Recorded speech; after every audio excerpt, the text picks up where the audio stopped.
Chase Sr. from Chat Sports. He covers the Niners and Eagles. He does a real good job. I like him a lot. He put out a report that a Steelers source said he expects Brandon Aiyuk to be a Steeler in 2024, and that the Steelers are expecting to land Aiyuk in a trade. Interestingly enough, Aiyuk's agent then fired back at Chase Sr. instead of the original report that Chase reported from all Steelers, and I forget the guy's name, but a guy from Pittsburgh reported that Pittsburgh is aggressively pursuing an Aiyuk trade, and they would be surprised if they didn't land Aiyuk, which is huge news here in the Bay Area. So instead, this agent for Aiyuk, instead of going back at the guy from all Steelers, goes at Chase Sr. and is like, hey, you better get better sources and this and that. And everybody then just starts piling on Chase Sr. I had retweeted Chase Sr.'s video saying that, I could picture Brandon Aiyuk being traded. And then I was getting hate from Niner fans because Niner fans don't want to hear about their best receiver being traded to the Pittsburgh Steelers. And I get it. And I understood why Chase was getting criticism, and I understand why I indirectly was getting some criticism. And it's really brought this whole story into a full-blown drama. And this all Steelers reported that Pittsburgh's aggressively pursuing an Aiyuk trade, and they would be surprised if they didn't land Aiyuk. Now, Pittsburgh's GM is Omar Khan. He wants a top wide receiver to play opposite George Pickens. Mike Tomlin has not had a losing season in 17 seasons in Pittsburgh, but he also has 0 playoff wins in the last 5 years, and they're eager to get, they've got a great defense with a great pass rush, and they're eager to get their offense cooking, and so they don't want to take a chance in the draft on some speculative rookie receiver. It's like a 50-50 hit rate on receivers in the draft. They want a sure thing, so it makes sense that they want Tomlin. I think the starting point of an Aiyuk trade, since he was a first-round pick, is a first-round pick. He's only 26. He's an all-pro receiver. His best football definitely lies ahead. Steelers own the 20th pick in the first round. Now, interestingly enough, here's Aiyuk's agent didn't say that Aiyuk would not be traded. He never actually refuted the report. And according to a Pittsburgh team source, the trade talks are real and they are ongoing. Now, the agent kind of poo-pooed the whole thing and said, hey, look who you're talking to. I think negotiations between the Niners and Aiyuk are likely not going well. I think Aiyuk wants $30 million a year after 2024. The journalist who originally reported this is not some flimsy guy. He is legit. He is connected to Pittsburgh, and there's a chance that he has an internal source that the agent is not aware of.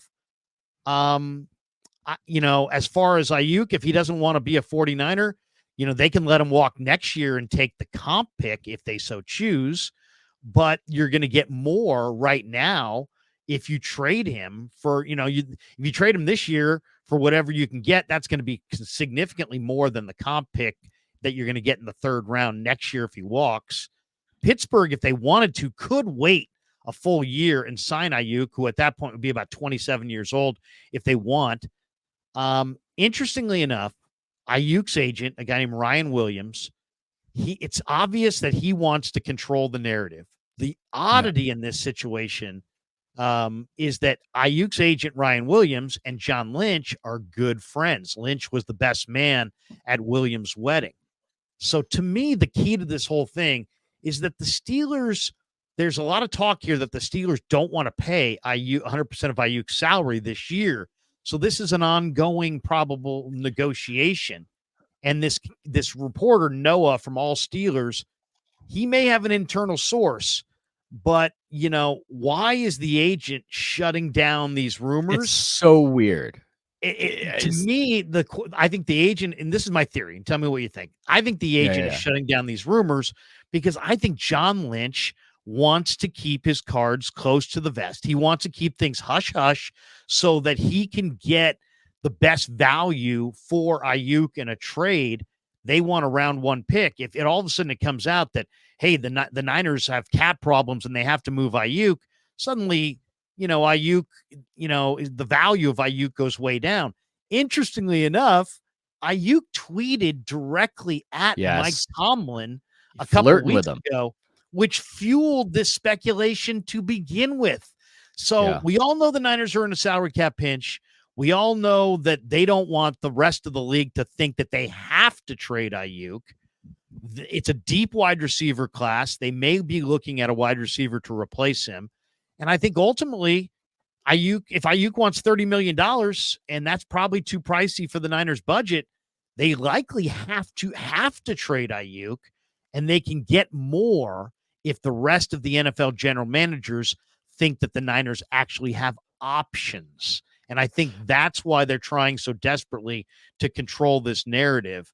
But everybody's like, taking off on Chase Sr. and myself and anybody who's suggesting that this trade is going on, and just forgetting that the agent's job is not to tell the truth.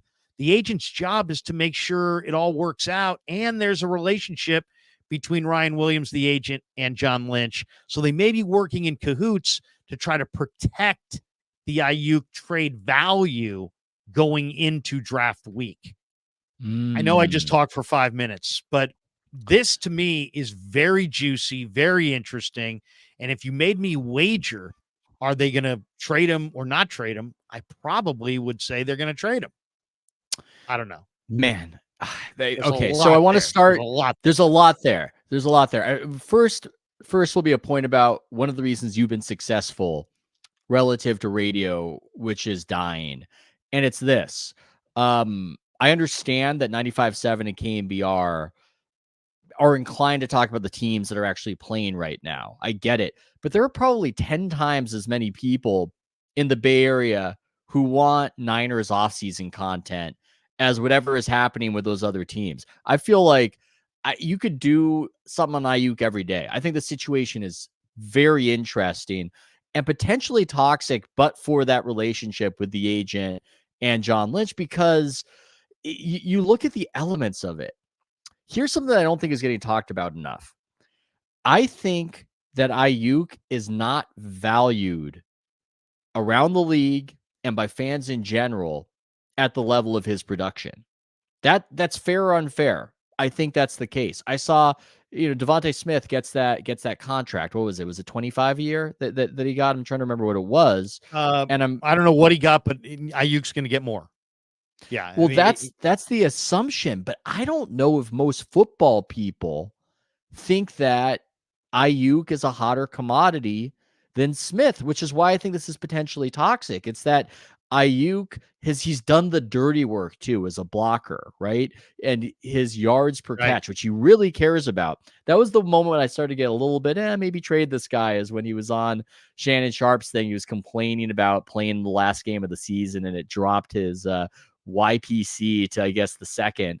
But he's put up these great stats, but I think it's something about Shanahan is part of it, where Aiyuk is not somebody I'm watching fans covet. I'm not watching these fan bases. Maybe there's some Steeler fans out there I don't know about him saying, oh my God, let's get this guy. Maybe they're wrong and they underrate all the good things he brings to the table. He's an excellent route runner, but he's just not one of these flashy guys that it appears teams covet. I think if you look at that game plan that the Chiefs had against the Niners, you would not find a lot of, oh my God, they changed everything for Brandon Aiyuk, right? There was that whole cliche, annoying conversation people had about quarterbacks. Are they game changers or are they game managers, right? That dumb conversation. The funny thing about that dumb conversation, that whole thing with Cam Newton, the funny thing about that conversation is it might be more applicable to wide receivers, because I don't think that Aiyuk really changed the game as far as what Spagnuolo did. When you hear the interviews with Spags, he's talking about things he was worried about. He doesn't really talk about Aiyuk. He's not scared. They didn't change what they were doing really to account for him in the way that you would do with a Justin Jefferson, the way you would certainly do for a Tyreek Hill. So if Aiyuk wants to get that kind of money, I don't think he's valued at that level. The problem is then, well, who's going to trade for him around the league if he's not valued at that level? So I think it's this situation that's potentially toxic, because he's produced at a certain level, and the respect hasn't even really come, even if he did get all pro. And I'm just not sure that there's that strong a market for him, but for one of these situations that we're talking about where if we don't produce right now, I'm going to get fired. Bulky, I'm going to get fired in Jacksonville if I don't produce right now. Right. Tomlin, it's now or never. Like, these are the situations where you can maybe do it. So it just seems like it might be a drier market for him than the statistics would indicate, because he's not. And now I'm monologuing for a while. I just find the whole No, situation super please do. interesting. If you're Ayuk, you're probably also nursing these resentments because, I mean, he's probably thinking, I saved the season. He didn't just save the season. People point to that bounce off the guy, should have been an interception catch in Right. Detroit, but also that catch he had at the end in the rain in Green Bay, where he was diving on that final drive, was huge. So Ayuk's a weird player. It just seems like he's a professional. He does everything technically soundly. He doesn't drop passes for the most part. And how much do you value a receiver who does everything right? But if you look at that Detroit play, if you look at that play against the Lions, what do you see on that play? It's a bit of a Rorschach test. You see a guy making an incredible play after it bounced off the DB. But what you also see is a guy who did not get on top of him on the route, because he's not a burner like that. And the DB was farther back than he was, which is why the play happened in that way. When with a faster guy, he might have just caught the ball without all the ricochet. So I'm kind of with you, Larry. I mean, who knows? I'm just some sort of dumbass Niner fan. I'm not somebody with a professional connection. But when you talk about them trading him, I think that's probably the route that this might lead to, because he is just not going to feel like he's made whole by the situation. So And you know what? Here, and I do understand the pushback against Chase and against myself, because it's like walking at the front of Disneyland and yelling, Mickey Mouse is a fraud, or, they're trading Donald Duck, and people are like, no, we love Donald Duck. And it's people love Ayuk. And then then people get real simplistic, like, well, I'd rather move Debo. Yeah, well, Debo's not worth a number one pick. Where yeah. Ayuk probably is. And, and if you're the agent, it's like, well, why is the agent crapping? He could have refuted the story. The agent could have come out and said, Brandon Aiyuk is not going to be traded. But instead, he's kind of like attacking people who are talking about this, because I think John Lynch, at the end of the day, is buddies with this guy. And I think they'd love it all to be kind of hush hush going into the draft, because I think John would like it to be known that they don't have to trade Aiyuk, and that they could trade him to any number of teams. And there's a negotiation going on, and some of it's involved with probably draft pick compensation. Some of it's maybe involved with how much of the money of the contract of Ayuk this year is actually paid. And I just think that the agent's trying to maintain, the agent wants to get his commission. So if the Niners can't pay him, let's say he wants $30 million, and Parag Marathe says, you know what, our budget's 24. Okay, so you're 6 million over our budget, and we're going to have to move you, or we're going to have to just let you sit for a year and then collect a third round pick at the end of the year, which is going to be uncomfortable for for everybody, because he's going to be sitting there. You didn't take care of him. Players are going to be asked about it. Why didn't you take care of him? It will be a distraction. So if you're the agent, you either want the Niners to pay him what he wants, the 30 million, or you would love it if the Niners traded him to another team, because if that team then trades a number one pick, they're over a barrel, and they have to pay him whatever he's worth, because they just gave away a first round draft choice to get the guy. So now your chances of getting your ask, let's say it's 30 million, go considerably up if he gets dealt, because that team's now invested assets in acquiring him, and you now hold more leverage. So I see all these different things working. I don't know how it's going to shake out. If you ask me to wager on it, I would wager that he, Adam Schefter came out, and Ethan, and said, Brandon Aiyuk wants to make the money more than he wants to stay with the Niners. He would love to do both. He'd love to stay on a Super Bowl contender and make it 30 million. But if it comes down to Do you want 30 million and play for Team X, or do you want, 24 million and play for the Niners? He wants his 30 million. History shows NFL wide receivers get one big bite at the apple, and this is his opportunity. He knows it. So he wants to take that big bite, and it's okay if it's in LA with the Chargers, or if it's in Jacksonville with the Jags, or the Pittsburgh with the Steelers, New England with the Patriots. He wants, big money. Now, while this is going on, the betting favorite in Vegas, because you can bet on all this stuff, for Brandon Aiyuk's next team are the Pittsburgh Steelers at 2+200. They're 2-1. They are big favorites to be the landing spot for Brandon Aiyuk. So now you got a reporter coming out saying, I've got a source saying they think he's going there. You've got the betting favorite being the Steelers. To me, it really looks like he's probably going to wind up in Pittsburgh. And then now the debate is, how much of his contract do the Niners pay this year? Do they pay a lot of it and get a high compensation? Do they pay a very little of it and get a lower compensation? I think that's probably what we're looking at. And I think this was squashed by Williams, partly because he's working in cahoots with Lynch, and they want the perception league wide to be, the Niners have options. They can keep them, they can move them. They don't want to be, hey, they're over a barrel on the cap and they have to give them away. They don't want that perception. And I think the agent kind of pushed back on that today. So that's my read on it. Yeah, because it's weird. It's weird for him to push back on it. And it's smart of you to then go, okay, what's behind this? Because ordinarily, if he wasn't friends with Lynch, you would just go, this is good. If there's more buzz that a team wants my guy, then there's more of a market for my guy, and somebody will maybe want to pay him a lot. That's ordinarily what an agent would think. So it's a very strange pushback. And it does seem like if they get a number one for him, they almost got to do it, just because this market again is perhaps a little drier than what you might think for a receiver who's produced like he's produced. But it's also a situation where there are so many receivers who look good in this draft, and the Chiefs just won a Super Bowl without any really Tyreek touted Hill. receivers. Yeah.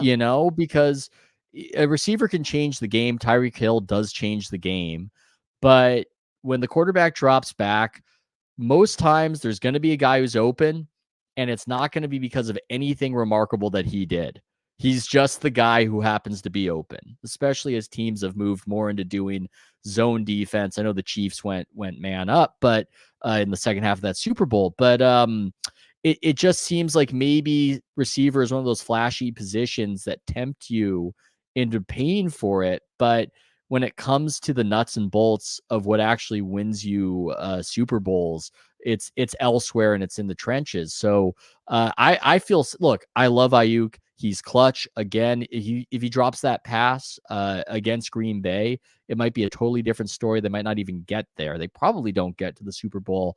It's uncomfortable to have that guy taken away from Purdy at this point. But just in terms of value, in terms of the money, they've gotten, they haven't exactly negotiated. I know they tried to negotiate hard, but Bosa got a lot out of them, right? They've spent a lot of money on a lot of guys. It just seems like this is the uncomfortable, and the way they say that democracy is the worst, is the best of the worst systems, or the best of bad systems. This might be like that, where this isn't exactly what you want to do. But if you actually think Purdy is going to be here, it's ironic, right? Because everyone's saying that if Purdy's your guy, you have to have his favorite target.